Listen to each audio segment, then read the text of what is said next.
Donc, je m'appelle Vincent Guérand, je suis l'ambassadeur de France en Irlande depuis maintenant un peu plus d'un an, après avoir été auparavant dans d'autres postes, à la fois pour la France et puis pour l'Union européenne. J'étais de 2015 à 2019, ce qu'on appelle aussi maintenant les ambassadeurs de l'Union européenne, donc de l'Union européenne en tant qu'union politique, en Indonésie, un vaste pays bien différent de l'Irlande à bien des égards. Et sinon, j'étais dans différents postes à Bruxelles, en Turquie, en Inde et naturellement à Paris au Quai d'Orsay.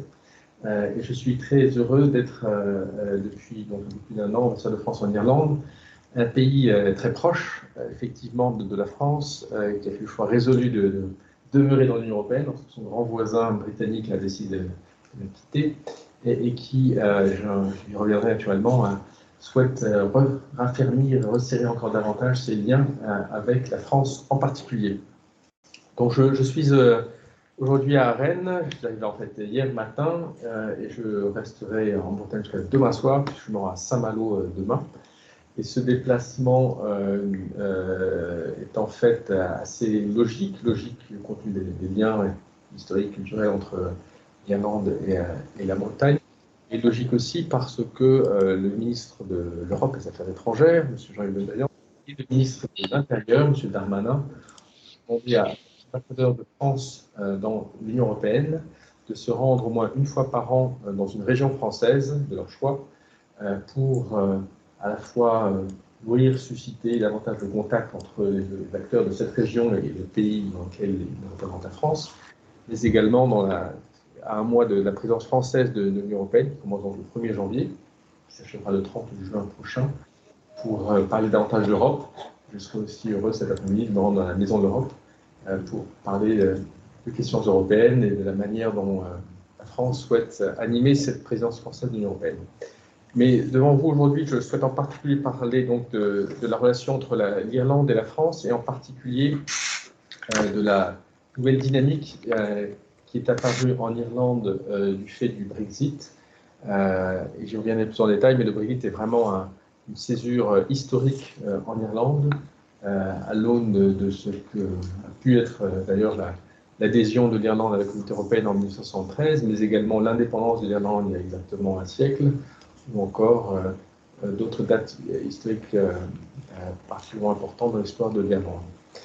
Et donc l'intitulé de mon exposé, c'est donc l'Irlande dans le contexte du Brexit, un marché d'opportunités pour les entreprises bretonnes. Donc, je ne sais pas si vous me donnez la formule. C'est encore mieux. Et c'est ici, c'est la petite flèche qui est ici. C'est la petite flèche. Rapprochez un petit peu votre micro. Je rapproche mon micro, d'accord. Merci. Et donc la première page de cette présentation pourrait être aussi la dernière de celle-ci, parce que c'est à la fois une première conclusion, mais aussi une invitation à ouvrir un chapitre nouveau dans les relations entre la France et l'Irlande. Et je fais un pas en arrière. Donc je dis que le Brexit était vraiment une césure majeure, et depuis 2016 il s'est inscrit donc comme une réalité politique, et jusqu'au 1er janvier de cette année 2020, lorsqu'il est devenu vraiment effectif.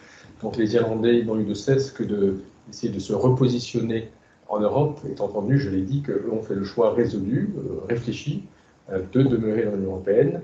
Un choix qui est assez logique compte tenu des avantages immenses qu'ils ont retirés de 50 ans d'appartenance à l'Union européenne, et un choix qu'ils ont fait aussi graduellement. Rappelez-vous qu'il y a 20 ans, lorsque les Britanniques ont choisi de ne pas rejoindre l'euro, l'Irlande, au contraire, a fait le choix résolu de rejoindre la monnaie unique, alors que pendant des années et des années, voire des siècles, leur monnaie était soit la livre britannique, soit la livre irlandaise, qui était complètement alignée sur la livre britannique. Donc c'est un choix résolu. Donc une fois, donc, ils ont tiré des grands bénéfices. Mais l'Irlande a dû se repositionner, et l'a fait notamment vis-à-vis de la France. Et donc nous, Français, depuis à peu près un an, avons décidé de saisir la main tendue par les Irlandais. Et donc nous avons décidé, avec Jean-Yves Le Drian, de nouer un partenariat fort avec les Irlandais, et de nous définir, comme les Irlandais nous le suggèrent eux-mêmes, comme les voisins les plus proches dans l'Union européenne. Ça peut sembler une formule, un slogan un peu simple, mais en réalité, il est extrêmement fort et politiquement engageant, puisque dans l'imaginaire irlandais, lorsqu'on parle des Britanniques sans vouloir les nommer, on dit notre voisin de l'Est ou notre voisin le plus proche. Donc le UK, our closest or more nearest neighbor, our neighbor east, our neighbor north. Donc nous sommes non seulement les voisins du Sud, mais nous sommes donc les plus proches voisins dans l'Union européenne. À l'évidence, le Royaume-Uni reste le plus proche voisin géographique. Mais cette qualification donc, est extrêmement forte et symboliquement riche, je pense. Et donc ce slogan que vous voyez là inscrit en anglais et en langue irlandaise, gaélique, se trouve maintenant non seulement sur ma carte de visite, que j'ai pu distribuer effectivement l'un ou à l'autre, mais également sur une longue bannière qui est suspendue sur la façade de notre ambassade, qui est très bien placée à Dublin, juste à côté du Parlement, mais également sur nos signatures électroniques, sur notre site internet, etc. etc. Donc c'est vraiment maintenant une signature au sens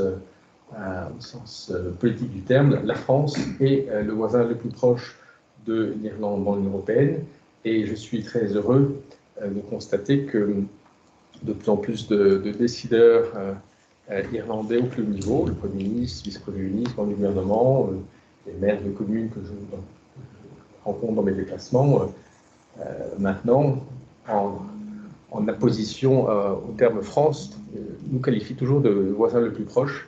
C'est quelque chose dont je pense qui est une invitation à faire encore davantage dans la relation bilatérale. Et effectivement, au-delà de ce slogan marketing, et j'y reviendrai, le président de la République est venu en Irlande au mois d'août, accompagné de 3 ministres, Bruno Le Maire, Jean-Yves Le Drian et Clément Beaune, le secrétaire d'État aux Affaires européennes, ainsi qu'un certain nombre de parlementaires, pour signer un plan d'action conjoint franco-irlandais, sur lequel je reviendrai, qui vise justement à donner un cadre nouveau et plus ambitieux encore à notre relation avec l'Irlande. Donc voilà à la fois le mot du début et le mot de la fin, mais nous sommes dans une relation entre les deux pays tout à fait renforcée. Alors peut-être me permettrez-vous, juste ici, c'est ici là. Me permettrez-vous de revenir en quelques mots sur des données simples sur l'Irlande, mais qui sont, je pense, importantes de garder à l'esprit. D'abord, l'Irlande, bon, beaucoup de Bretons la connaissent peut-être mieux que d'autres Français encore, mais c'est une région, ou plutôt un pays, de la taille d'une région française, donc c'est à peu près la taille de l'Occitanie, ou un peu plus petite la région, nouvelle région Auvergne-Rhône-Alpes. Donc environ 70 000 km², aussi 7 fois la Gironde. La Gironde, vous savez peut-être, c'est le département français le plus vaste, avec 10 000 km². Donc c'est 70 000 km², à peu près 83% de la superficie de l'île, puisque l'île est toujours divisée. Et si on y reviendra, il y a un débat politique naissant à nouveau sur l'unité politique de l'île. Dublin, bon, est à 780 km de Paris, Cork seulement à moins de 500 km de Brest. Et c'est une île qui a maintenant 5 millions d'habitants, étant entendu que c'est une population qui demeure jeune, même si le taux de natalité est en chute libre également en Irlande. Mais 5 millions d'habitants, ça reste peu par comparaison européenne, avec seulement 70 habitants par km², bien en dessous de la densité bretonne, mais certainement française. Et c'est un pays, vous le savez, qui a été longtemps frappé par l'émigration, avec un point bas dans la population qui était d'à peine 3 millions d'habitants dans les années 50, c'était vraiment le point le plus bas, avec des milliers de départs par an, voire par mois. Et c'est seulement depuis les années 70 que la population croît lentement, soit par accroissement démographique, soit depuis les années 90 par immigration. Et si vous vous rendez aujourd'hui en Irlande, vous serez frappé de constater, certainement à Dublin, mais également dans toutes les îles, qu'il y a un grand nombre de personnes qui ne sont pas d'origine irlandaise. C'est peut-être moins visible d'ailleurs parce que ce sont souvent des Européens, notamment de l'Est. Il y a plus de 100 000 Polonais, plus de 130 000 Roumains, 70 000 Lituaniens, donc une immigration d'Européens de l'Est très nombreuse, mais également de pays non européens, notamment asiatiques. Et c'est tout à fait considérable dans l'Irlande contemporaine. Je passe pardon, merci bien, à la page suivante pour souligner un fait qui est tout à fait remarquable lorsqu'on parle de l'Irlande, c'est assez connu, mais les chiffres l'illustrent encore mieux. C'est la croissance économique de ce pays, pardon. Donc, vous le savez peut-être, on a parlé des années du titre celtique, les années 90 et 2000, qui se sont d'ailleurs terminées avec fracas, avec la crise économique de 2008-2012. Néanmoins, la croissance est repartie de manière tout à fait remarquable à la fin des années 2010. Et si on remarque ces chiffres, ce qui est frappant de constater, c'est qu'en 2020, donc l'année où l'économie mondiale a souffert partout, y compris en Europe, l'Irlande, au moins comptablement, a affiché un chiffre positif de 5,9% de croissance. C'était l'un des 3 pays au monde à avoir une croissance positive, avec la Chine et le Vietnam. Donc 5,9%, c'est vraiment tout à fait surprenant. Et cette année, 2021, les projections tablent sur une croissance de plus de 15%. Donc ça peut sembler un chiffre vertigineux. Effectivement, il l'est. Aussi, si on rapporte ensuite la population, vous voyez, avec un PIB par habitant de 75 000 € par an, ce qui le place juste derrière le Luxembourg.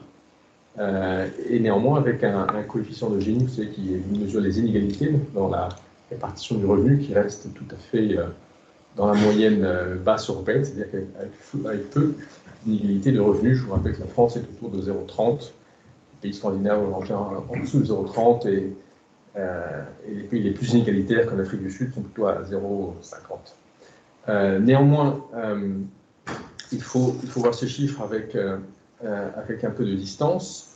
Pourquoi? Parce que vous avez, c'est aussi bien connu en Irlande, un grand nombre de multinationales, notamment américaines, qui ont établi leur siège européen, voire leur siège pour toute la zone Europe, Afrique du Nord, Moyen-Orient et Afrique en Irlande, qui rapatrient des bénéfices considérables en Irlande, et ces bénéfices ne font que transiter comptablement dans la comptabilité nationale irlandaise pour ensuite rapatrier ailleurs. Et donc, si on défalque de ces chiffres, ces bénéfices d'entreprise, on le verra plus tard, la réalité est un peu différente. Quels sont néanmoins les atouts de l'économie irlandaise? J'y viendrai. C'est d'abord une économie très ouverte sur l'extérieur en termes d'échanges commerciaux, d'investissements, avec donc un rythme de croissance tout à fait soutenu malgré les crises, et qui atteste donc de la forte résilience de l'économie irlandaise, un taux d'attractivité pour les investissements directs étrangers tout à fait remarquable, avec un stock donc, qui s'élève à près de 300% du PIB, une spécialisation sectorielle dans des secteurs à forte valeur ajoutée. Il est bien connu que cette spécialisation concerne notamment les nouvelles technologies, et en particulier tous les services informatiques, liés à l'informatique, mais on cite moins souvent la pharmacie. L'Irlande est devenu un très grand producteur de pharmacie. L'Irlande est aussi le siège de nombreuses entreprises pharmaceutiques qui innovent et créent font de la recherche en pharmacie. Les plus grands groupes européens et français sont présents en Irlande. Et donc, le taux de chômage y est particulièrement faible et le taux d'emploi élevé, grâce à la bonne formation des jeunes Irlandais, à la qualité capital humain, comme on dit, en termes économiques. Néanmoins, donc, j'y faisais allusion à l'instant, l'économie n'est pas sans présenter quelques faiblesses. D'abord, la part des multinationales dans la valeur ajoutée est extrêmement élevée, ce qui a longtemps été une source naturellement de développement et de création d'emplois, mais qui peut également, au point si maintenant constaté en Irlande, est un élément de faiblesse, parce qu'il y a une dualité croissante dans l'économie irlandaise, à savoir qu'une partie de l'économie croît, pousse les salaires à la hausse, et et tourner vers l'extérieur, quand l'autre partie de l'économie, plus traditionnelle, orientée vers des secteurs de l'économie intérieure, est plus à la peine. Une certaine saturation des infrastructures d'équipements et de transport, notamment dans le domaine du logement, des transports, je dis, de la santé.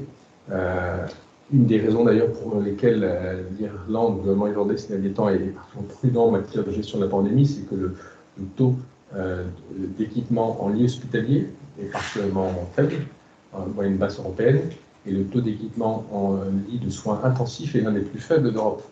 Il y a guère plus de 350 lits en soins intensifs pour l'ensemble de l'Irlande, pour un pays de 5 millions d'habitants. Et donc, c'est l'indicateur qui conduit le gouvernement irlandais à être extrêmement prudent dans sa gestion de la pandémie et d'imposer des restrictions particulièrement lourdes depuis bientôt 2 ans. Donc ça, ce sont des éléments de faiblesse. Sinon, il y a des éléments compétitifs particulièrement connus, c'est celui de la fiscalité, puisque la fiscalité a longtemps été particulièrement attractive pour les entreprises multinationales. Elle va le rester. Alors, vous avez probablement noté il y a quelques semaines que l'Irlande finalement s'est résolue à rejoindre le consensus penché au sein de l'OCDE pour trouver un taux minimal d'imposition de 15% pour les grandes multinationales de plus de 750 millions d'euros de chiffre d'affaires. Donc l'Irlande s'est ralliée à ce consensus, du fait de la pression européenne, notamment française, extrêmement forte, mais également du revirement américain après l'élection du président Biden.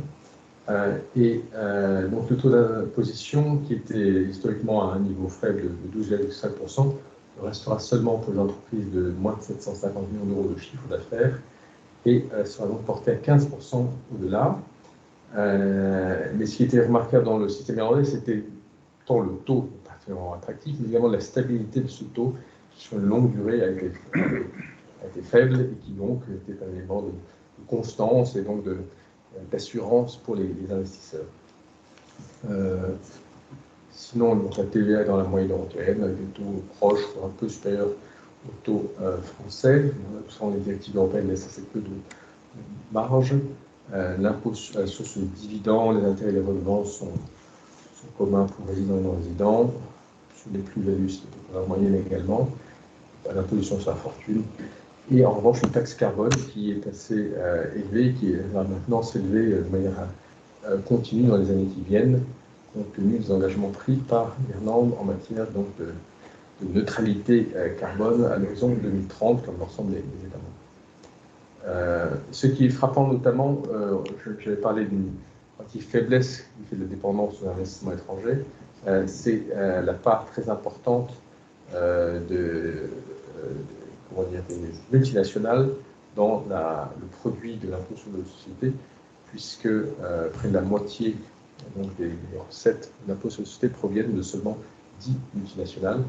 Et donc c'est un élément de fort revenu, mais également un élément de faiblesse qui fait de dépendance envers quelques entreprises seulement. Quelques mots sur l'effet du Brexit sur l'économie irlandaise, avec cette carte donc, assez imagée, même si naturellement le bleu de l'Irlande montre que le trait devrait englober l'Irlande et remonter à travers la mer d'Irlande. Donc le gouvernement irlandais a vu le Brexit venir en quelque sorte, et encore maintenant se prépare au pire, c'est-à-dire éventuellement à l'invocation par le gouvernement britannique, ce qu'on appelle donc l'article 16 du protocole néerlandais, à savoir la suspension unilatérale de ce protocole. Donc le gouvernement n'exclut pas du tout les scénarios les pires, il ne les a pas exclus dans le passé, il s'attendait à un Brexit dur tel qu'il a été choisi par le gouvernement britannique. Donc l'accompagnement a été massif et très précoce pour les secteurs les plus touchés par cela, notamment le secteur agricole, mais également d'autres secteurs.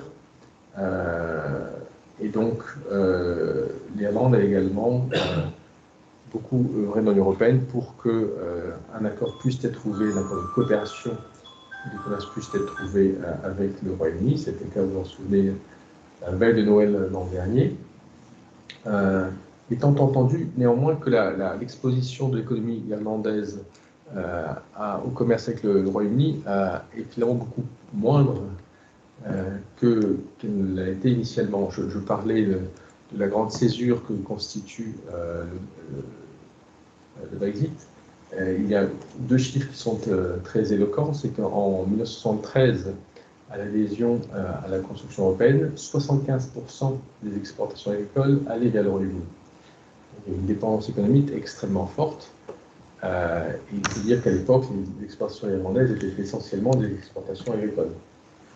50 ans plus tard, c'est seulement 15% des exportations irlandaises qui sont destinées au Royaume-Uni, le reste étant vers l'Union européenne, au Royaume-Uni ou le reste du monde. Et donc cette dépendance, vous l'avez vu, a considérablement diminué, et ce qui explique d'ailleurs, de manière purement froide et rationnelle, que l'Irlande veuille rester dans l'Union européenne et ne pas s'allier en particulier au Royaume-Uni. Mais même si cette dépendance a considérablement diminué, elle reste plus forte pour le secteur agricole et agroalimentaire, où sur les produits de 40 à 50% des exportations agricoles ou agroalimentaires irlandaises restent destinées au Royaume-Uni. C'est particulièrement le cas pour la viande de bœuf, qui est une spécialité irlandaise. Donc ça, c'est un point de fragilité, notamment parce qu'en l'absence d'accord commercial, les droits de douane sur la viande de bœuf, par défaut, les droits de douane de l'OMC ont été très élevés, de l'ordre de 40 à 50%, donc ça a été un coup particulièrement dur pour la filière bovine irlandaise. En toute cause, donc l'exposition est quand même bien moindre qu'elle ne l'était auparavant. Le seul point réellement difficile, d'un point de vue commercial, étant, un peu comme en France, la pêche, puisque les pêcheurs irlandais sont particulièrement mécontents de l'accord qui a été trouvé sur la pêche, à la fois parce que, il y a, vous vous souvenez peut-être, cet accès qui ira décroissant aux eaux britanniques sur les 5 ans qui viennent, mais également parce que les pêcheurs irlandais considèrent que le quota qui leur a été attribué est défavorable par rapport à celui qui a été attribué à d'autres flottes de pêche européennes, notamment les Danois et les Français. Donc là, on a un point de différent qui reste ouvert. Étant entendu néanmoins, je rappelle que la pêche irlandaise, on peut parler seulement peut-être, mais assez peu développée, comme l'était la pêche britannique par rapport aux pêches françaises, espagnoles ou autres. S'agissant effectivement de la France dans cette nouvelle équation, eh bien, donc je le disais, il y a cette volonté politique forte et affirmée au plus haut niveau de se tourner davantage vers la France. Donc les échanges commerciaux entre nos deux pays sont en progression.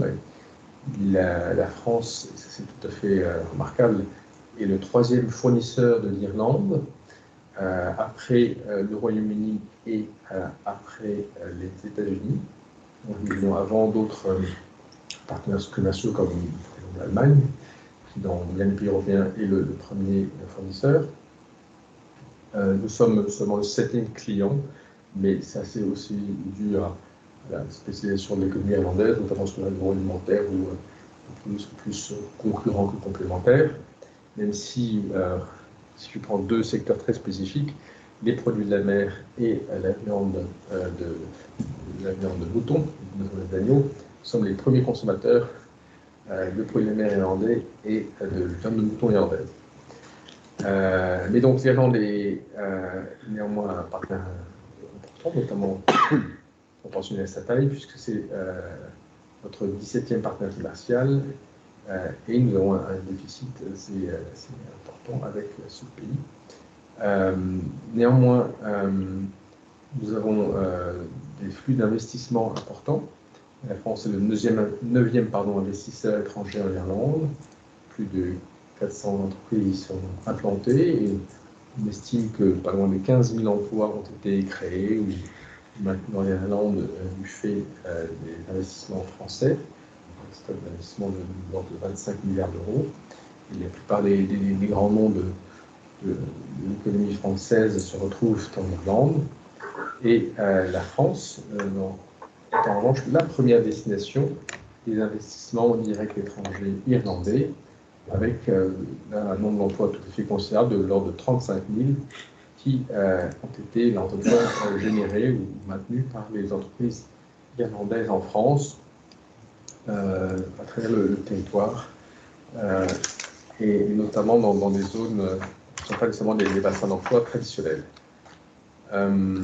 Autre élément important lié au Brexit, et c'est un élément assez connu, même s'il est récent, c'est le détournement du trafic routier qui, initialement, jusqu'à l'an dernier, transitait largement par ce qu'on appelle l'Ambridge, donc l'utilisation du territoire britannique comme un pont terrestre entre l'Irlande et le continent, et de l'ordre de 80-90% des flux de transport par la route traversaient donc le Royaume-Uni, et du fait à la fois des relatives incertitudes sur la nature des contrôles douaniers, mais également, c'est vrai, la pandémie et les éventuelles mesures sanitaires qui ont pu être mises en place à tel ou tel moment.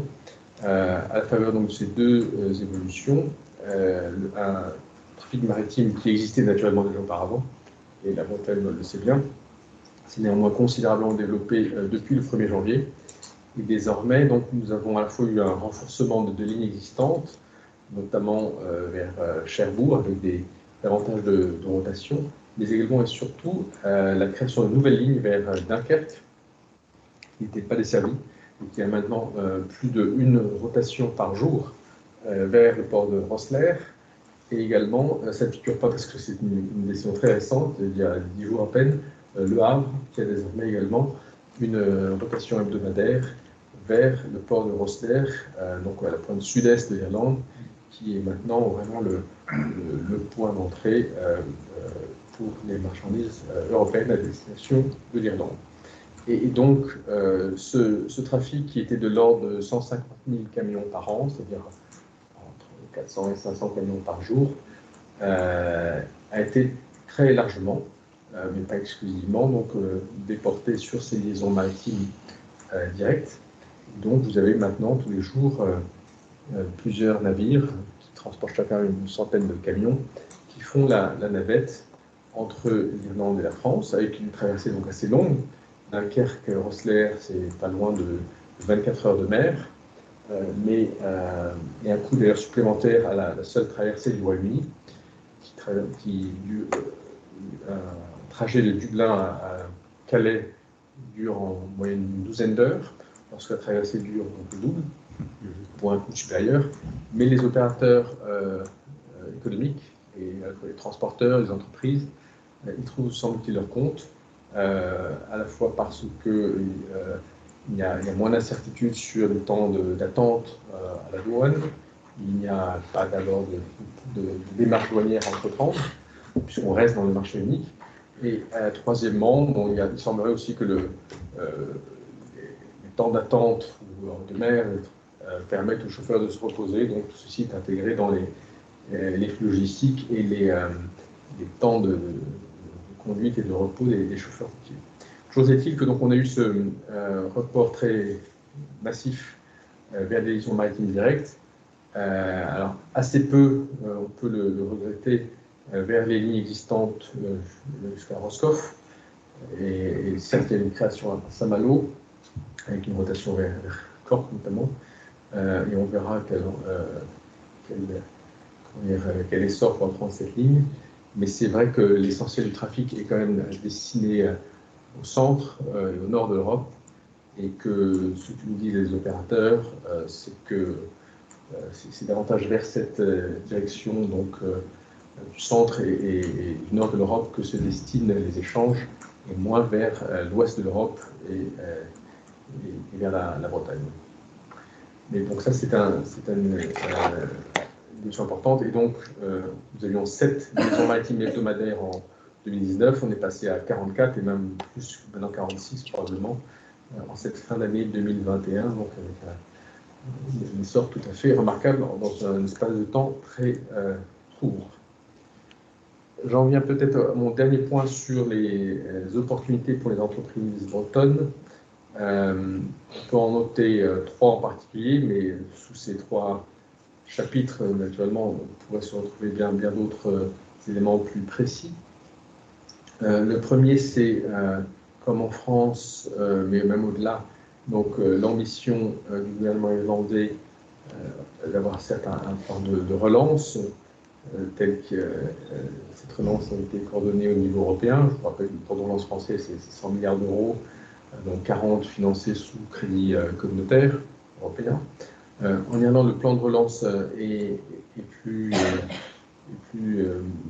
modeste. En revanche, a été adopté récemment un plan cadre national, donc le National Framework Planning pour 2040, qui est un programme d'investissement public donc de plus de 100 milliards d'euros, qui vise à rehausser le niveau d'infrastructure publique en Irlande, qui, il est vrai, reste probablement en deçà des standards européens et certainement des standards français en matière notamment de transport, je l'ai dit, de structure hospitalière, structure de logement.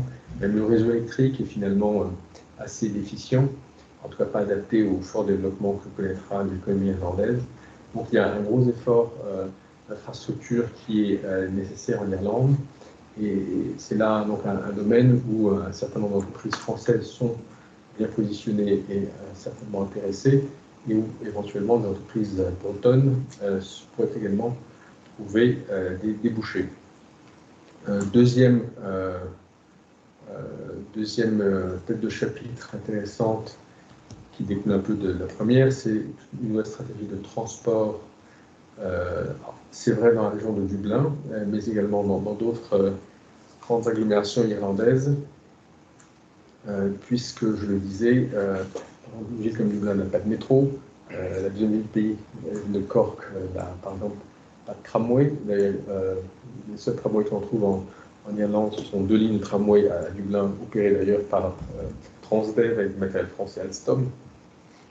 Mais évidemment, les infrastructures de transport public, je l'ai dit, sont assez peu développées en Irlande. Et donc, il y a aussi dans toute la filière transport en commun, transport public, notamment sur le rail, des opportunités certainement intéressantes en Irlande et qui n'ont pas échappé d'ailleurs aux opérateurs français. Troisièmement, un énorme projet et programme de développement des énergies renouvelables a été décidé en Irlande,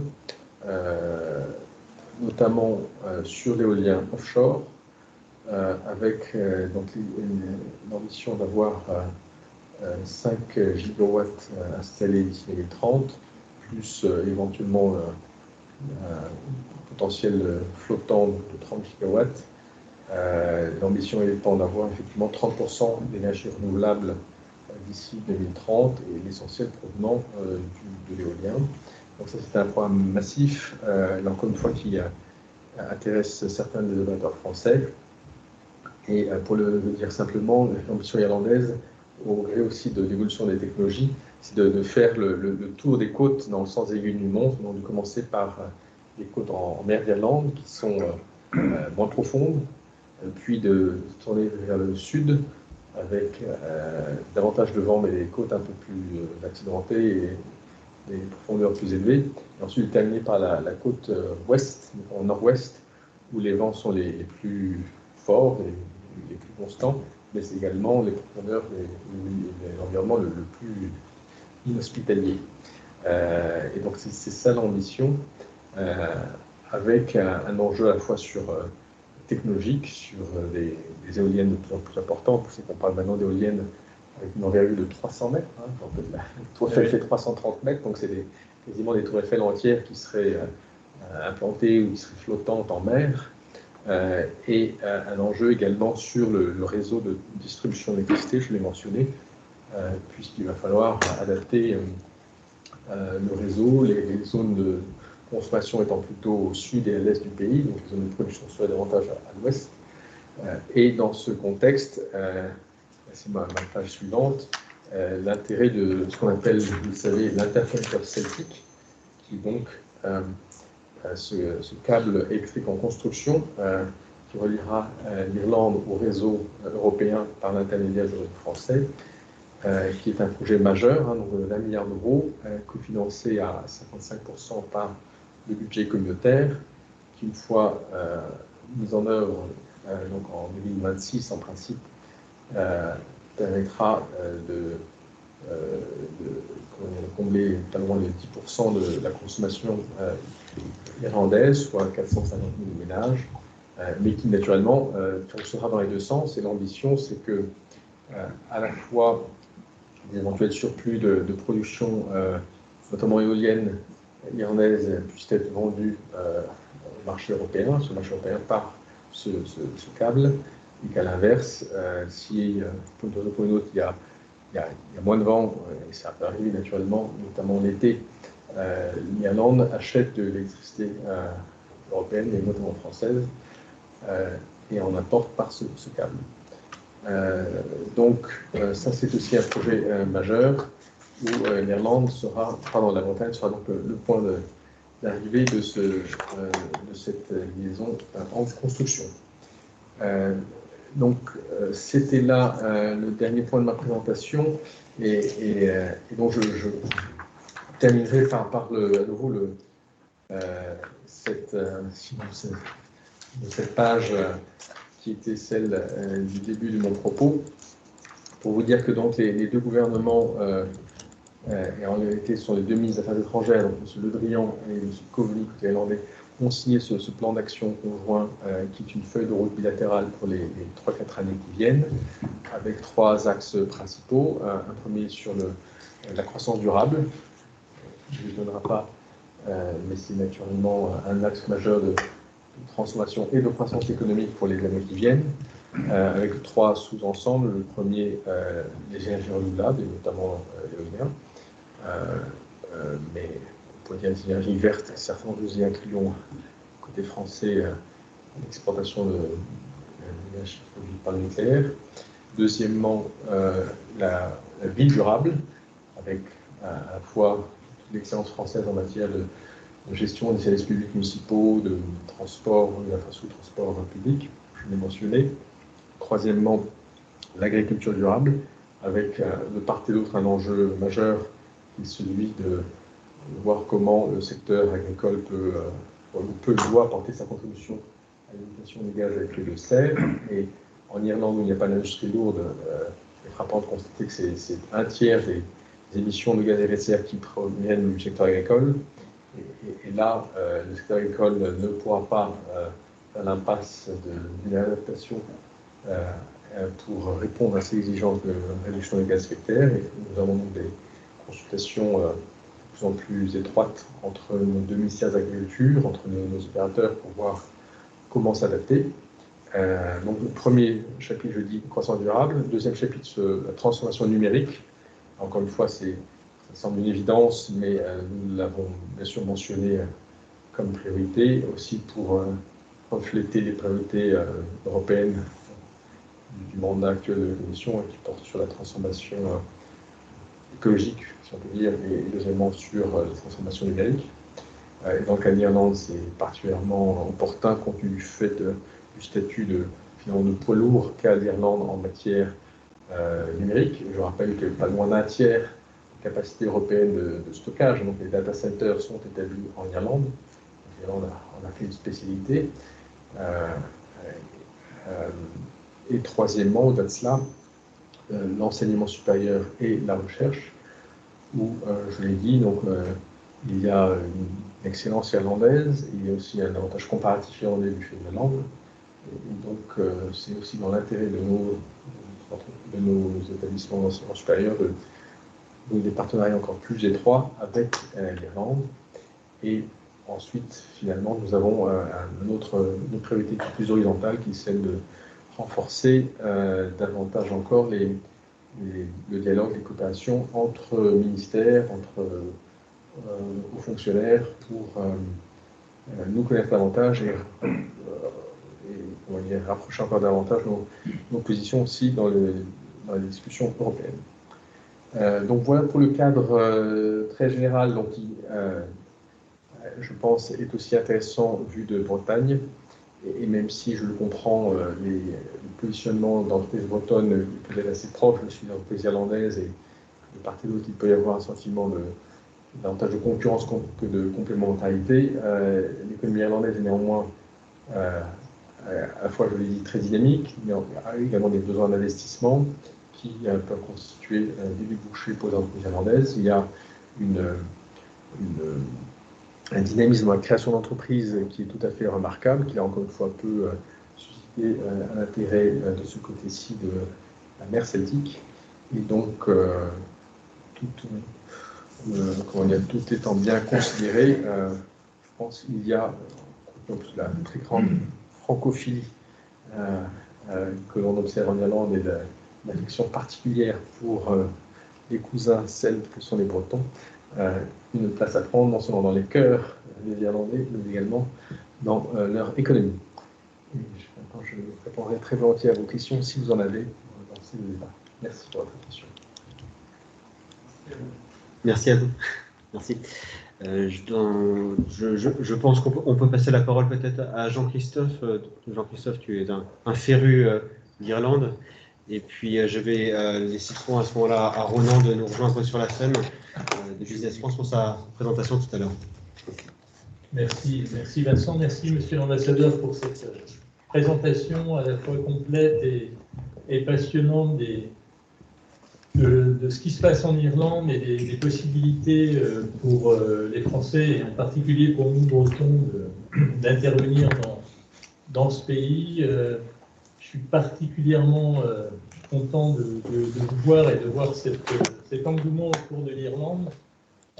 J'ai été 4 ans directeur général de notre filiale agro à Dublin de 2002 à 2006, donc j'ai connu une partie du Celtic Tiger. J'ai suivi de plus loin la chute due à la crise des subprimes et la façon, vous avez parlé de résilience tout à l'heure, mais la façon avec laquelle l'Irlande s'est redressée, alors avec des mesures, c'était pas de l'homéopathie, mais les Irlandais ont supporté un régime de choc et il faut constater que l'économie est repartie. Étant beaucoup d'entre vous me connaissent, je suis directeur de financement de la recherche chez Roulier, accessoirement, en plus de mon rôle de président des conseillers du commerce extérieur. On travaille énormément avec l'Irlande, un pays avec lequel on aime beaucoup travailler. On exporte des fertilisants, des biostimulants, des produits de nutrition animale, de compléments. Mais aussi, je pense que c'est important de souligner, on investit énormément dans la recherche et le développement en agronomie. On parlait tout à l'heure, vous avez parlé du problème des gaz à effet de serre, etc., qui est un des sujets que l'on traite au Centre mondial d'innovation. On essaye d'améliorer la ration, la digestibilité, etc., pour réduire ces gaz à effet de serre. Et on travaille énormément avec le Chagas irlandais, où on a des ingénieurs qui est un peu l'équivalent de l'INRAE français. On bosse avec l'Agrocampus qui va changer de nom, l'Agrocampus Ouest avec l'INRAE, mais énormément avec le Chagas qui est très très avancé. Ils ont des ingénieurs et des techniciens en matière d'agronomie qui sont très très forts. Et je pense que c'est un pays d'intérêt aussi pour nos jeunes, pour nos étudiants. On a parlé un petit peu hier des VIE. Il faut savoir que les VIE, il n'y a pas que dans le commerce.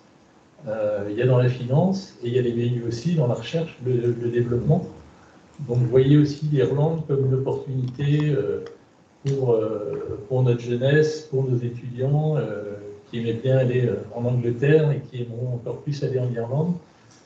Avec un petit souci, enfin je sais qu'on a voulu envoyer des étudiants à Dublin qui ont trouvé le même problème que j'ai trouvé en 2002 quand je m'y suis installé, c'est le coût du logement, qui est vraiment décoiffant. Et voilà, donc en tout cas, merci beaucoup pour l'exposé et puis plaisir de vous recevoir demain dans nos locaux.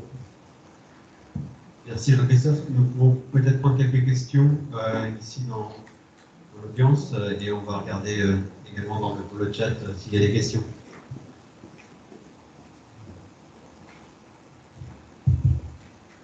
Bonjour à tous, merci monsieur l'ambassadeur. Je suis Jocelyn Gavich, je suis l'ancien président des Bretons Guérants dans les Erreurs. Je crois que d'ailleurs Jocelyn Légal est le consul. J'ai surtout la casquette, on va dire aujourd'hui, je suis le directeur. Je suis le directeur des systèmes d'information. Je suis le directeur des systèmes d'information au niveau de Rennes et Rennes Métropole, et anciennement directeur des systèmes d'information pour l'université de Rennes. Et c'est sous ce dernier aspect que j'aimerais justement mentionner quelque chose. On parle il n'a pas de pile. Le micro n'a pas de pile.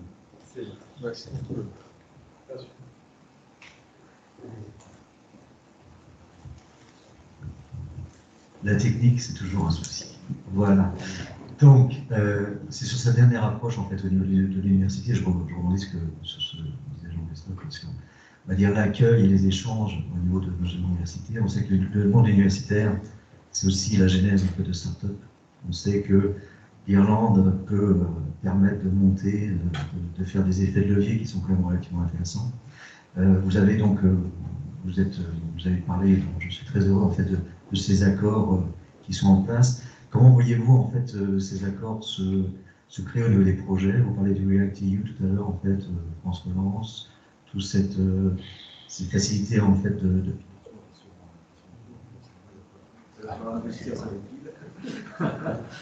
donc, comment voyez-vous en fait comment faciliter ces projets qui sont en mode start-up, le monde étudiant et profiter du React-EU en même temps pour passer à l'expo, tout simplement sur ces idées de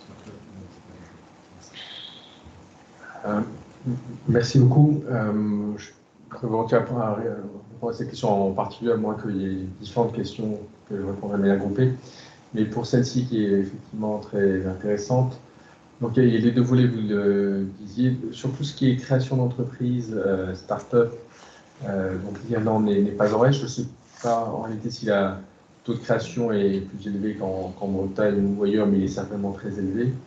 Et il y a une culture maintenant de la création d'entreprise qui est bien établie, et notamment, vous l'avez mentionné, pour les étudiants qui sortent d'études, alors pas seulement les étudiants d'école de commerce ou d'équivalent, mais également les étudiants qui ont fait des études dans le domaine des sciences, de l'ingénierie, de la biologie, etc.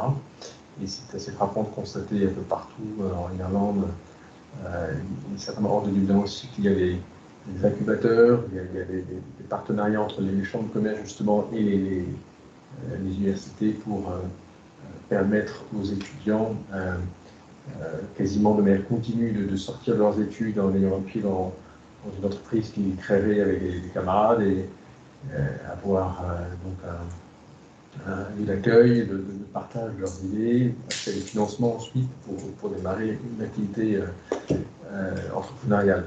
Donc c'est pour reprendre, je pense, le terme consacré maintenant, il y a un écosystème tout à fait intéressant qui est à la fois ouvert sur le monde britannique et américain. C'est vrai qu'il y a beaucoup de convergence pour des raisons historiques, culturelles et linguistiques, mais qui est également ouvert sur le monde de l'Europe continentale. Et notre enjeu, notre objectif, c'est de faire en sorte que toutes ces créateurs d'entreprises regardent aussi vers la France et réciproquement.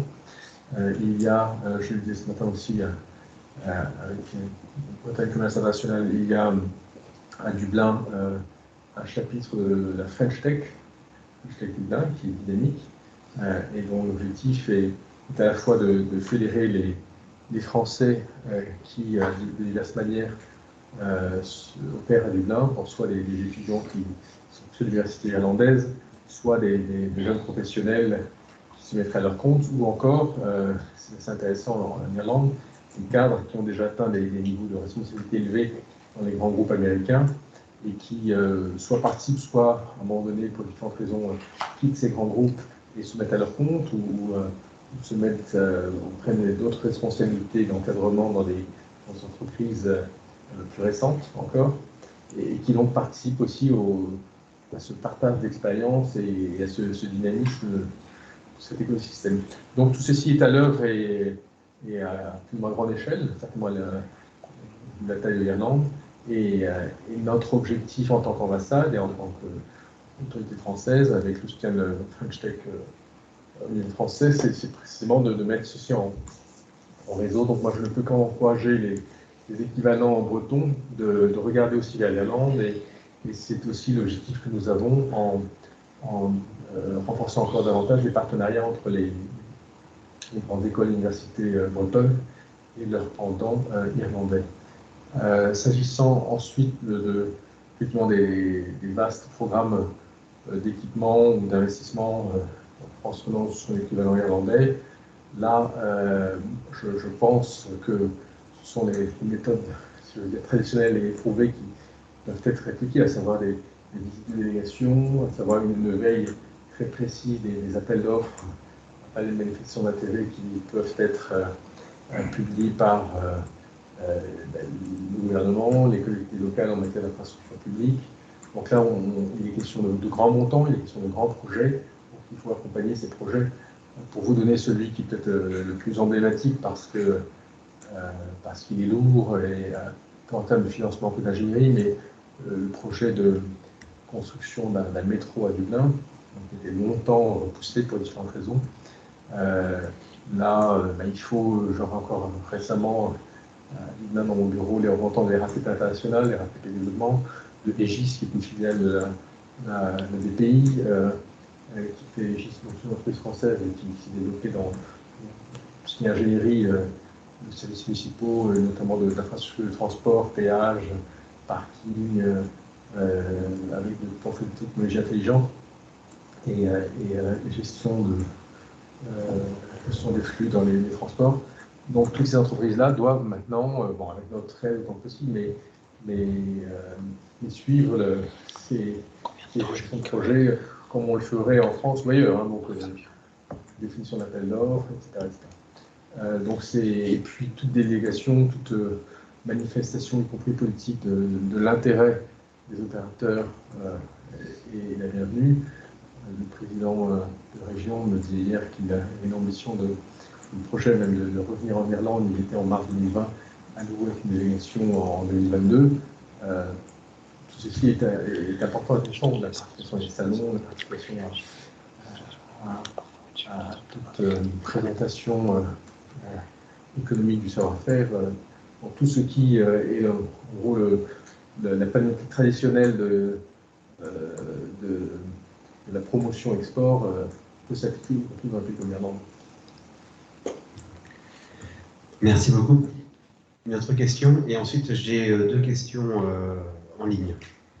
Bonjour, monsieur l'ambassadeur. Je m'appelle Philippe Pourpré, je suis le fondateur d'une start-up récente cet été qui porte le développement d'un système hydrolien hybride modulaire producteur de mer. C'est une innovation de rupture et qui a une mission de faire du circuit court pour décarboner la mobilité marine entre les chefs. Et j'ai vu dans votre présentation que vous ne citez pas justement de gisement d'ambition, comme d'ailleurs dans la loi de programmation pluriannuelle de l'énergie en France, sur ces technologies-là. Je voulais savoir pourquoi. Et le deuxième aspect, c'est que en fait, je suis à cheval entre la production d'énergie marine, mais aussi le domaine de l'hydrogène, dont tout le monde parle en ce moment, et vous n'avez pas également cité. Je voulais savoir si l'Irlande avait aussi des ambitions particulières. Merci.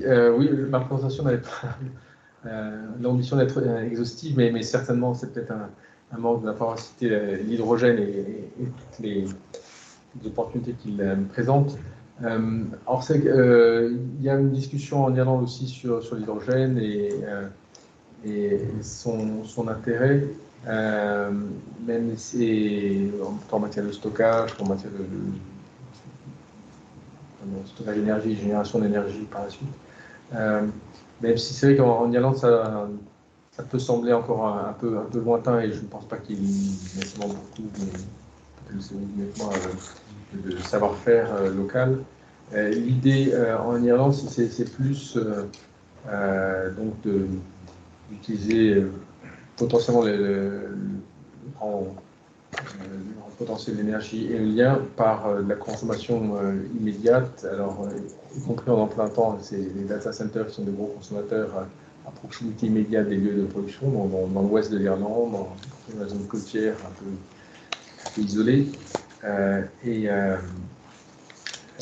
pas nécessairement et ensuite d'exporter par ce câble notamment sous-marin les surplus vers la France et vers le reste du réseau européen, et pas nécessairement de transformer en hydrogène, mais encore une fois, c'est peut-être vu d'Irlande comme même une énergie de rupture trop nouvelle pour être déjà intégrée dans leur planification. Mais bon, le mot hydrogène n'est pas absent du vocabulaire irlandais et de la prospective ou même des projets, mais c'est vrai que j'en entends moins parler qu'on entend parler en France. Oui.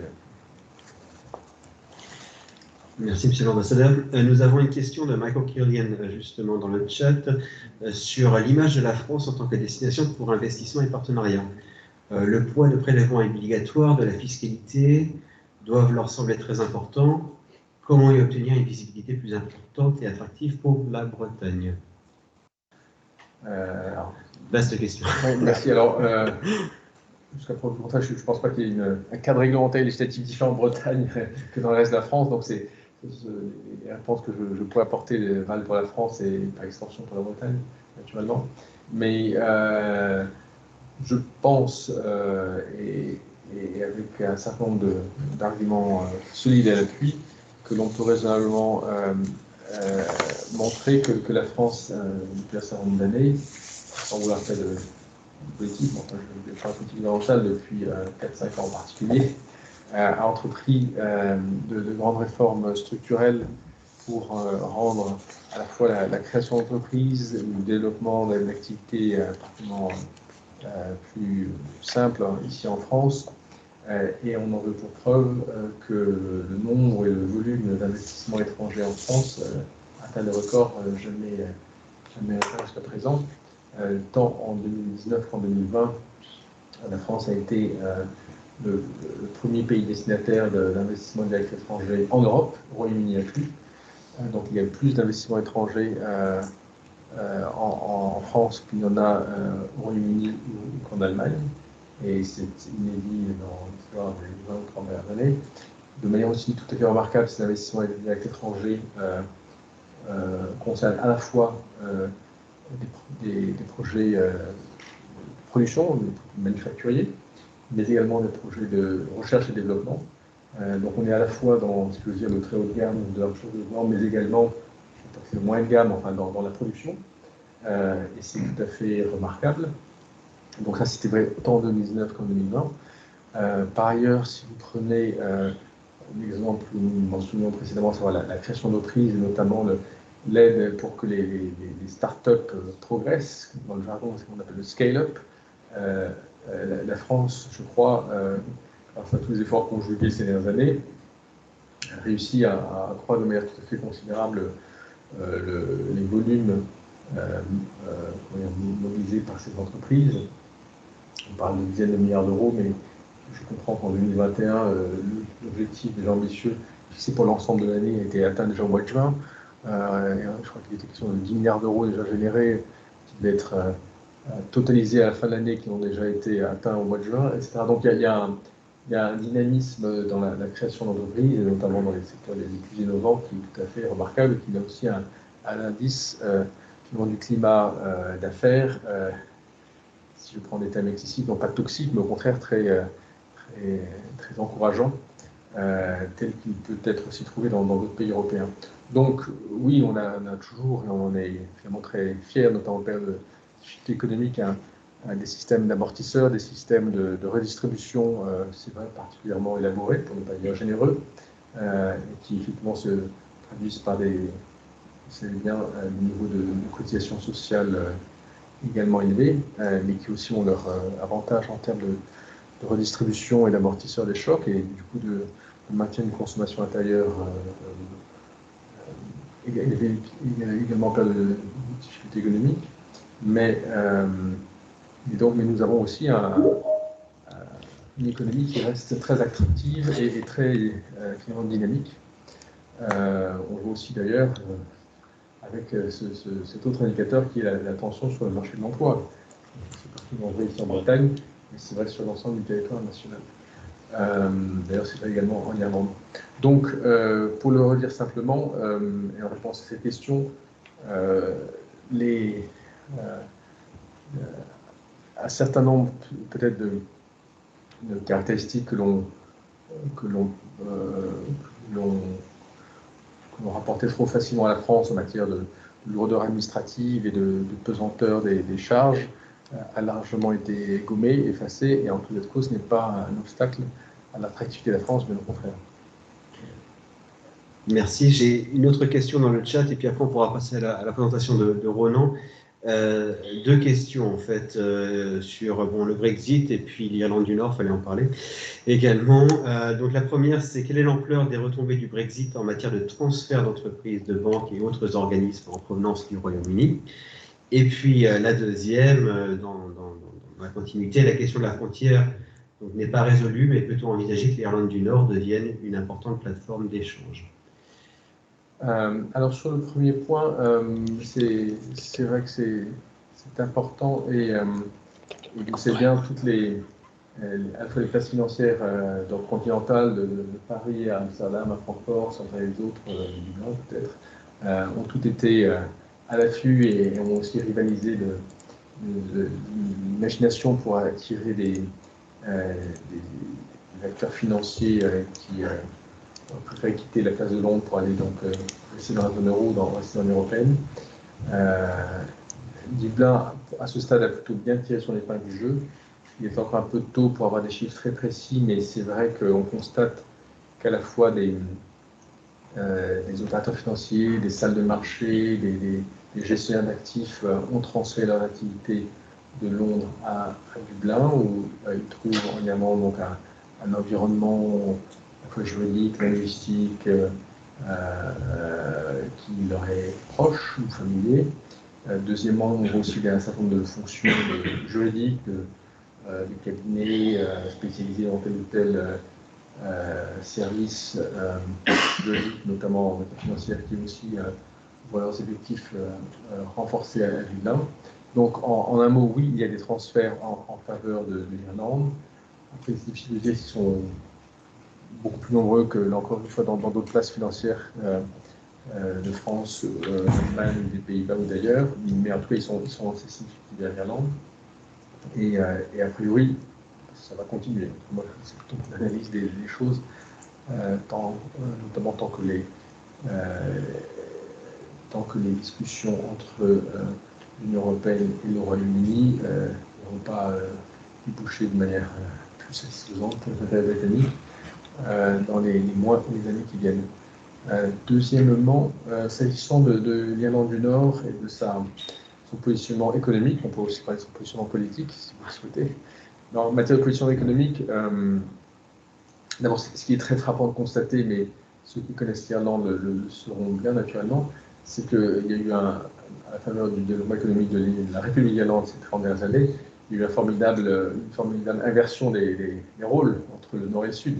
Souvenez-vous qu'il y a encore 30-40 ans, ou un peu plus, l'Irlande du Nord était plus prospère, plus industrielle, parce que la République d'Irlande était plus rurale, plus pauvre. C'était certainement vrai en 1913 lors de l'invasion. Les rôles sont complètement inversés.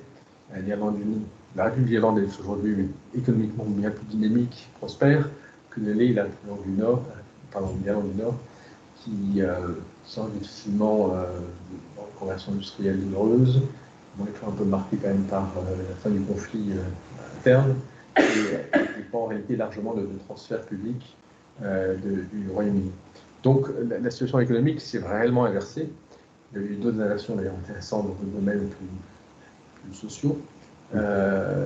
Donc l'enjeu maintenant, c'est de savoir dans quelle mesure, et c'est aussi une question que vous savez très politique, les acteurs économiques d'Irlande du Nord saisiront les opportunités très intéressantes qui leur ont été offertes par le protocole néerlandais, à savoir de bénéficier à la fois de leur appartenance de facto au marché intérieur européen, mais par ailleurs de faire partie du système du Royaume-Uni, fiscal, douanier, réglementaire. Alors, par réglementaire, je m'en prends fiscal et douanier. Donc, a priori, ça devrait attirer un certain nombre d'investisseurs, notamment internationaux. Donc, c'est plutôt pour le dire, il y a quelques exemples ici et là qui laissent à penser que, oui, certains investisseurs ont vu cet intérêt, mais pour l'instant, encore une fois, c'est trop tôt pour tirer des conclusions. Ce qui est vrai néanmoins, c'est que un certain nombre d'opérateurs nord-irlandais se sont davantage tournés vers des électeurs d'Irlande, de la République d'Irlande pour leurs approvisionnements et leurs débouchés. Donc il y a davantage de commerce nord-sud et moins de commerce est-ouest. Mais on verra. En tout cas, ce qui est certain également, c'est que dans le débat extrêmement politique et extrêmement difficile qu'il y a en Irlande du Nord sur le protocole nord-irlandais, c'est que petit à petit, les acteurs économiques, les chambres de commerce, les organisations patronales, etc., s'expriment davantage, pour ne pas dire haussent le ton, pour montrer et affirmer que le protocole nord-irlandais, tel qu'il a été négocié, a un sens économiquement et bénéfique pour l'Irlande du Nord. Après, je pourrais parler en un mot, mais vraiment en un mot, pourtant c'est un sujet intéressant, de la dimension politique en Irlande du Nord, où, rappelez-vous, il y a 2 ou 3 choses à garder à l'esprit. La première, c'est que, d'abord, l'Irlande du Nord a été créée il y a un siècle exactement, la sécession de l'Irlande du Nord de l'Irlande date de 1921, exactement. Donc, nous en fait, c'est bon, premier rond extraordinaire. Deuxièmement, à l'époque, l'Irlande du Nord a été créée parce que précisément c'était le territoire d'Irlande où il y avait une majorité protestante d'environ 70%, contrairement au reste c'est les 6 comtés à majorité protestante. Ce qui est frappant de constater, c'est qu'à la faveur d'un recensement qui aura lieu l'an prochain, on constatera, et c'est inscrit, même si les résultats ne sont pas encore officiels, qu'il n'y aura plus de majorité protestante en Irlande du Nord, il y aura au contraire une très faible majorité catholique. Alors, ça ne veut pas dire que tous les catholiques votent ainsi, que tous les catholiques, tous les protestants votent différemment, mais néanmoins, pour ceux qui sont en du Nord, il y a quand même un clivage assez fort entre ces 2 groupes. Troisièmement, rappelez-vous également qu'en 2016, lors du référendum sur notre Brexit, une majorité de l'Irlande du Nord a voté pour le maintien dans l'Union européenne, 56%, ce qui signifie aussi qu'un certain protestants ont voté pour le maintien dans l'Union européenne. Et donc, ce qui est certain, c'est que le Brexit est aussi un accélérateur du débat sur l'unité de l'Irlande, l'unité politique de l'Irlande, et que ce débat est maintenant, n'a jamais été tabou, mais il a été peut-être un peu moins central ces derniers temps, et que maintenant il revient en force dans le débat public, et que vous avez ce qui est maintenant le premier parti d'Irlande, au moins dans les intentions de vote, le parti Sinn Féin, qui en fait son objectif, qui a toujours fait, qui en fait toujours son objectif politique principal, c'est que ce parti appelle un référendum sur l'unité de l'Irlande dans les 5 ans à venir. Donc c'est un débat extrêmement saillant et qui restera sur notre présence de la ficelle dans les mois et les années qui viennent. Merci beaucoup. Merci. Cette question est effectivement très, très intéressante. Je vais passer la parole à Ronan. Ronan, je vais te laisser donc prendre le contrôle de la présentation. Je prends le contrôle. Merci beaucoup, Nicolas. Merci infiniment donc à la Chambre de commerce et au World Trade Center de nous accueillir ce matin. Merci pour la présentation de Monsieur l'ambassadeur. C'est toujours très enrichissant et ça a fait écho aussi à la mission de Business France que je vais rappeler très rapidement. Business France, une agence publique qui gère 3 missions, enfin qui a la responsabilité d'accompagner les entreprises françaises plutôt petites, moyennes, ETI, sur les marchés étrangers. La deuxième mission, c'est d'accueillir les investisseurs étrangers sur le territoire français. Et vous l'avez dit, sur l'Irlande, la France est le deuxième pays de destination des investisseurs irlandais à l'étranger. C'est 35 000, vous l'avez rappelé, 35 000 emplois. C'est tout à fait considérable. Et la troisième mission, c'est l'accompagnement des VIE, la gestion des volontaires internationaux en entreprise. Alors, Business France travaille main dans la main dans le cadre de la Team France Export avec un certain nombre de partenaires, au premier rang desquels la région. BCI, Bretagne Commerce International, Didier Sturlan, son directeur général, est parmi nous. BPI France, les chambres de commerce généralement, les conseillers du commerce extérieur de la France et un certain nombre d'autres partenaires publics et privés. C'est une grande équipe. Alors, on m'a proposé de vous présenter un point de notre activité qui concerne le plan de relance export et notamment les mesures de ce plan de relance export. Alors, vous allez voir que on trouve tous ces éléments sur le site. Hein. D'ailleurs, vous avez le logo, là, c'est une copie d'écran sur le site de la Team France Export. Si je mets mes lunettes, ça ira mieux. Voilà, tout ça, c'est des pages que vous retrouvez sur notre site, donc n'hésitez pas à aller les consulter. Alors, le plan de relance export reporte sur 13 mesures. Je ne vais pas vous les détailler toutes aujourd'hui, rassurez-vous. Je vais plutôt faire un focus sur certaines qui sont très structurantes pour les entreprises et qui viennent d'être renouvelées et prorogées jusqu'à la mi-2022. Alors, très rapidement, je vais quand même vous indiquer les familles de ces mesures. Vous avez, on va dire, l'information, on l'a appelé l'intelligence économique. Donc ça, c'est mis en place très vite au tout début de la crise et on retrouve encore un certain nombre d'outils qui permettent aux entreprises, évidemment, d'être informées sur l'activité des marchés, notamment avec des cartes interactives qui permettent, pays par pays, d'identifier quel est l'état de l'économie, l'accès à ces marchés, et notamment les conditions sanitaires. La projection, c'est le cœur du réacteur, hein, c'est la prospection des entreprises sur les marchés étrangers. Vous voyez qu'il y a un certain nombre de mesures, et j'y reviendrai. Vous avez, je l'ai cité tout à l'heure, des mesures concernant directement l'aide des jeunes à l'international, notamment via le dispositif VIE. Vous avez évidemment les financements export, Midi Kernis est dans la salle qui représente les pays France. Vous avez la promotion de la marque France qui s'est déclinée avec un certain nombre de secteurs, et j'y reviendrai rapidement aussi. Alors, je fais un focus sur l'échec relance export qui concerne la projection que je viens d'évoquer, donc essentiellement la prospection des entreprises via des salons, via des missions de prospection, des missions de prospection individuelles ou collectives, des missions régionales.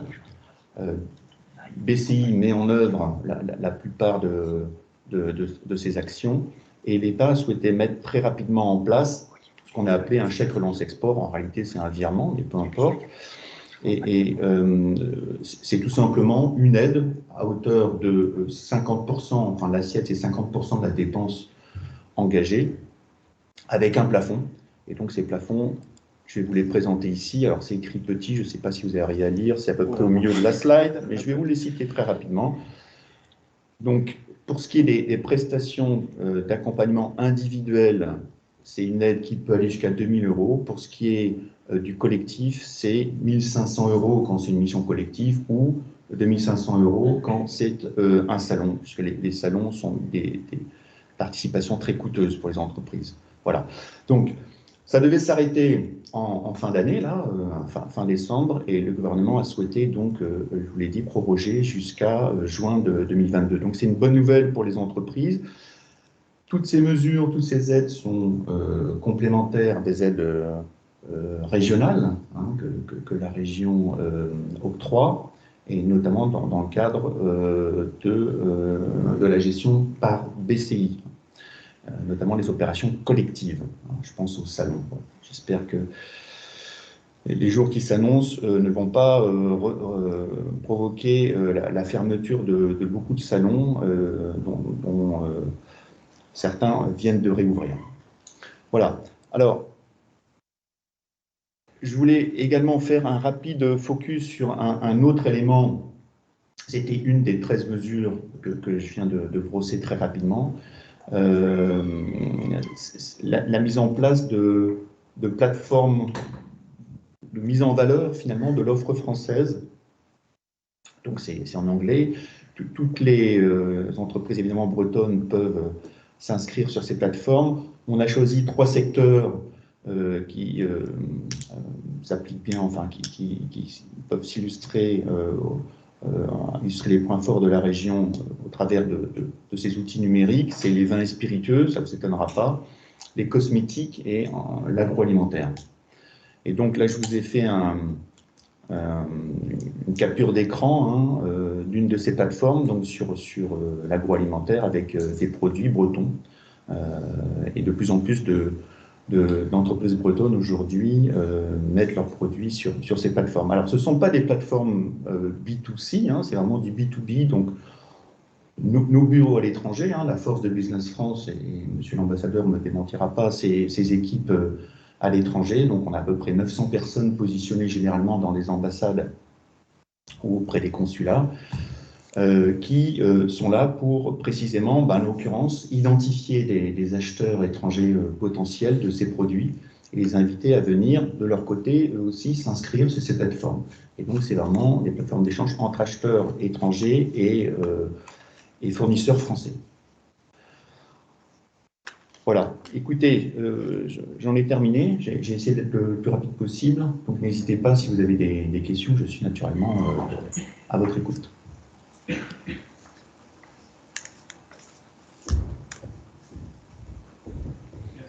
y a des questions dans la salle par rapport à la présentation?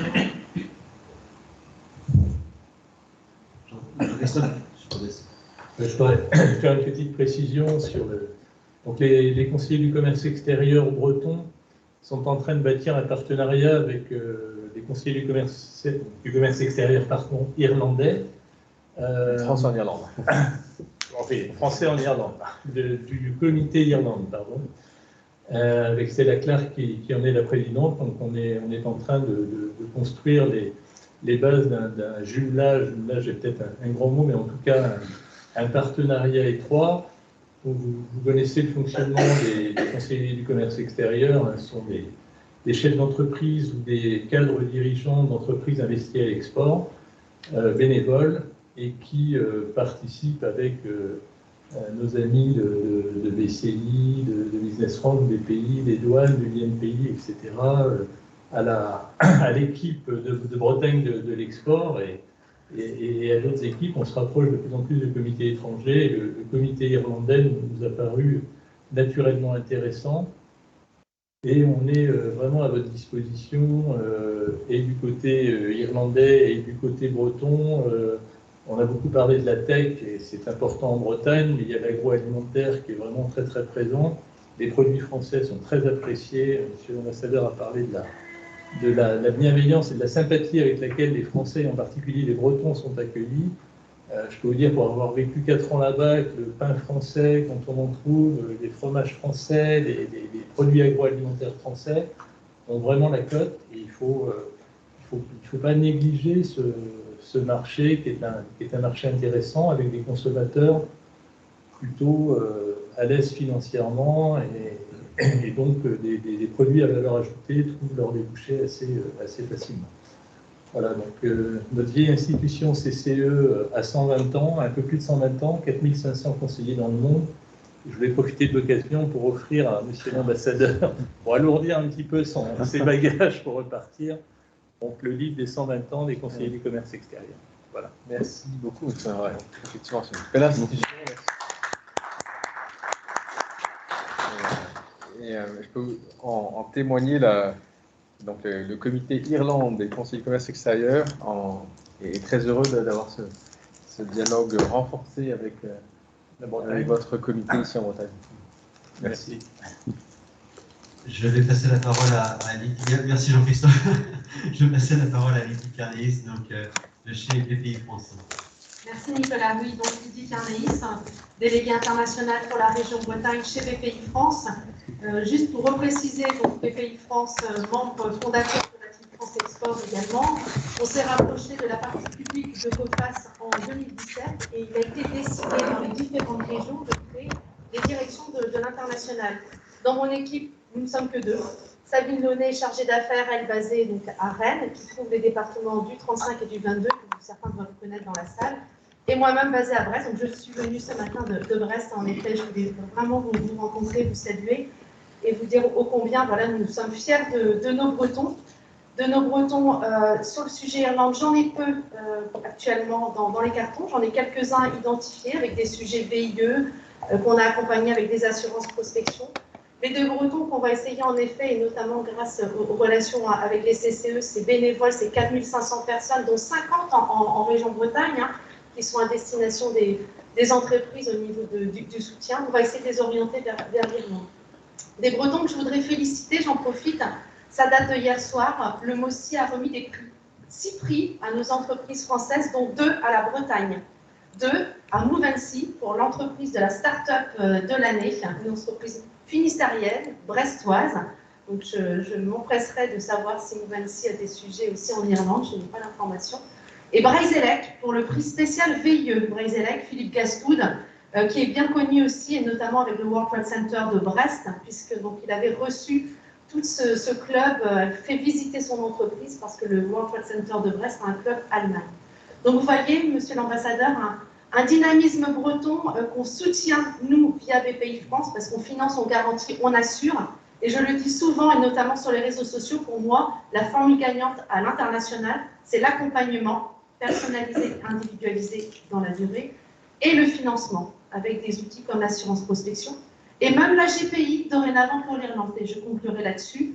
Depuis début juillet, BPI France a élargi le dispositif de la GPI, cette garantie de projet à l'international qui permet de sécuriser contre le risque économique en cas de création de filiale, d'injection de fonds dans une filiale existante, en cas de croissance externe. Maintenant, nous pouvons intervenir sur tous les pays d'Europe. Donc c'est une chance que nos Français, que nos Bretons ne doivent pas passer à côté. Et je n'arrête pas de leur dire notamment d'aller se faire voir ailleurs, mais aussi de sortir couverts. Donc je compte sur vous pour transmettre l'information aussi à toutes nos entreprises françaises qui ont l'Irlande dans le viseur, qu'elles ne partent pas sans être couvertes par la GPI. Merci.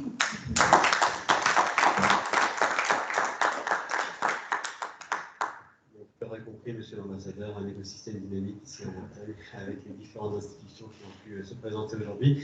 Est-ce que nous avons des questions dans l'audience? Pardon, oui, je ne suis pas dans l'audience, mais j'aurais deux compléments à faire et merci beaucoup à la BPI. Sur les VIE et sur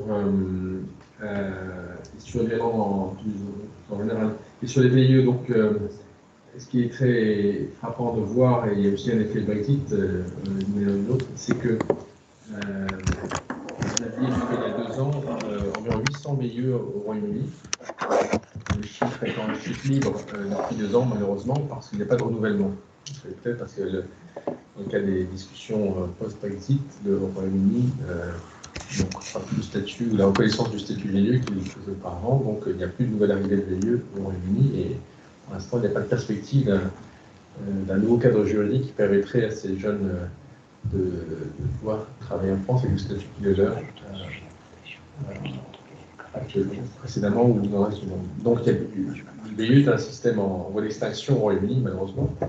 En revanche, en Irlande, c'est un peu l'inverse. Donc, en 2000, nous avions 10 VIE.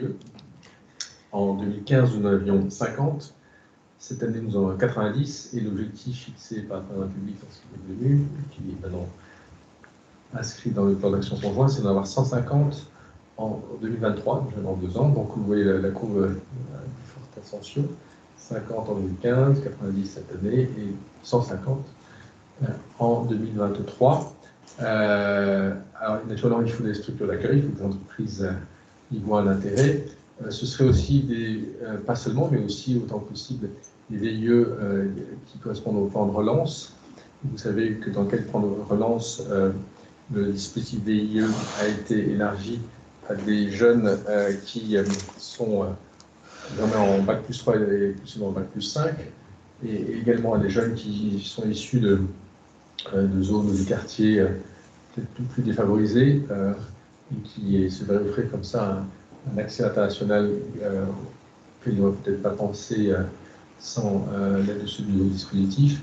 Et tout ça pour dire que donc il y a cet appel d'air que nous souhaitons créer pour des VIE en Irlande, y compris pour couvrir éventuellement le marché britannique à partir de l'Irlande. Et c'est là mon deuxième point.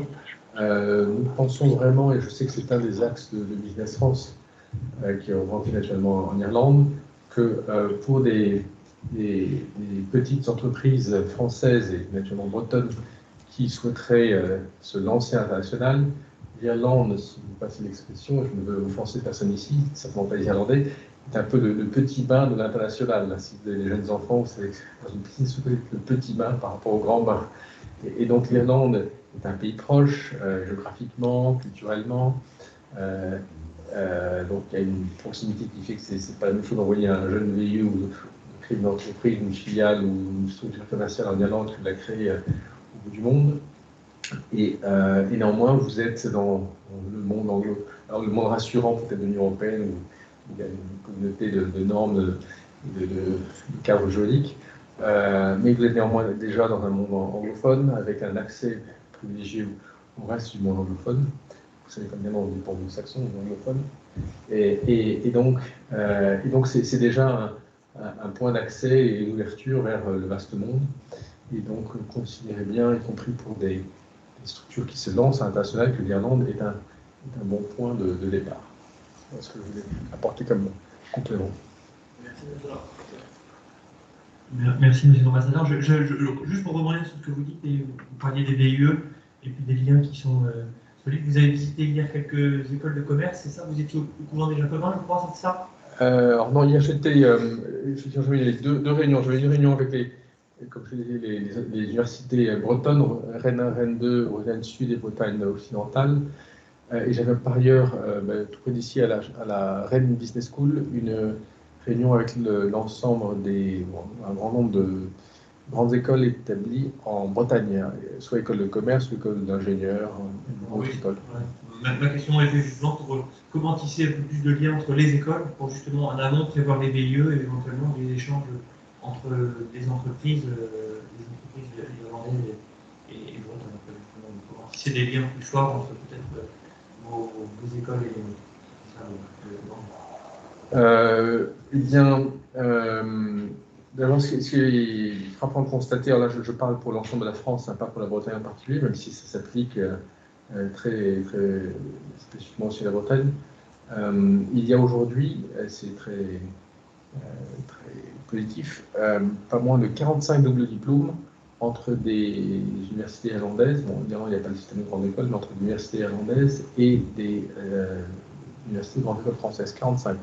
29 dans les sciences, ingénieurs, 16 en matière de gestion, école de commerce et 5 dans d'autres disciplines. Donc 45, je pense de loin que c'est le record pour toute l'État européen. L'ambition dans le plan d'action, encore signé par la République, c'est de porter ce chiffre à 60 dans les quelques années qui viennent. Et je sais que donc il y a un certain nombre d'écoles, y compris Rennes Business School, je crois qu'il y a des accords double diplôme avec des équivalents irlandais. Et l'idée, par exemple, de l'accord qui est également signé en présence du ministre Jean-Yves Le Drian ce 26 août, vice-présidentiel, c'est un accord de partenariat entre, je les ai cités, Rennes 1, 2, Bretagne Sud et Bretagne occidentale, avec 3 universités irlandaises, celles de Limerick, Galway et Cork, pour des échanges d'étudiants, des échanges de professeurs, des échanges de doctorants, voire éventuellement des doubles diplômes. Et il est clair que, si je peux dire, j'en suis un exemple, moi je n'ai pas fait de VIE, j'ai fait un service militaire à l'époque, mais j'ai fait un double diplôme entre ce qui était à l'époque l'école supérieure de commerce de Lyon et un pendant allemand. Donc j'ai passé la moitié de ma scolarité dans l'un et dans l'autre, j'ai eu les 2 diplômes. Quand vous sortez d'une formation comme cela, vous avez tout de même, pas une formation, même si c'était depuis quelques années, mais vous avez quand même une ouverture académique et culturelle au pays dans lequel vous avez passé quelques années d'études. Et donc ça ouvre naturellement ensuite à un intérêt pour éventuellement un VIE ou autre chose. Donc nous souhaitons multiplier ces doubles diplômes et nous souhaitons multiplier aussi ce qu'on appelle les universités européennes. Vous savez que C'est une initiative qui a été lancée par le président de la République dans son discours de la Sorbonne en septembre 2017, qui a fait florès, puisqu'il y a un grand nombre maintenant de projets d'universités européennes. Il y a 7 projets qui associent des entreprises des universités françaises. Et parmi ces 7 projets, 4 incluent des universités irlandaises. Donc ça montre bien l'attractivité des universités irlandaises au plan international, sachant que ces universités européennes ont pour objet, sont des consortiums donc, qui associent au moins 3 ou 4 pays et qui ont pour objectif, encore une fois, de permettre un meilleur partage des contenus académiques, des formations, des enseignants, des chercheurs et des étudiants. Pas nécessairement avec un double diplôme à l'issue, mais au moins avec des échanges de crédits, de formation, etc. Donc tout ceci, il y a des universités bretonnes qui y sont associées. Tout ceci favorise l'ouverture internationale des étudiants à l'évidence. Et il est vrai que les programmes Erasmus sont très demandés vers l'Irlande, justement depuis que le Royaume-Uni a quitté l'Union européenne. Ouais. Est-ce que nous avons d'autres questions dans la salle? Jean-Christophe, tu veux peut-être prendre la parole pour conclure? Non, mais je pense que après cet exposé intéressant, on repart tous avec des étoiles dans les yeux et des perspectives sur ce beau pays qui m'est cher, qu'est l'Irlande. Et en tout cas, merci, Monsieur l'ambassadeur, encore une fois, pour votre exposé très clair. Les conseillers du commerce extérieur, malgré la pandémie, ont continué à travailler. Je vous remets en plus le rapport annuel du comité Bretagne et avec le trombinoscope de nos 50 et quelques conseillers et conseillères. Et puis, j'ai quelques exemplaires pour ceux qui seraient intéressés dans la salle pour savoir un petit peu plus ce qu'on fait, comment on le fait, et peut-être que quelques-unes ou quelques-uns auront envie de nous rejoindre, et on les accueillera avec plaisir. Merci. Merci beaucoup pour ce rapport. Et d'ailleurs, je recommande, il est en ligne, l'excellent rapport fait par vos collègues en Irlande, CCEF France en Irlande, sur le Brexit et l'impact du Brexit sur l'économie irlandaise. Merci à vous.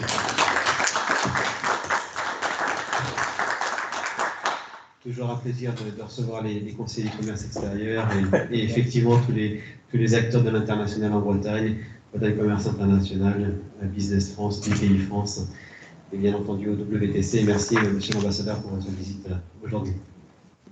Merci beaucoup à vous pour votre attention, pour vos questions et pour votre intérêt sur ces sujets.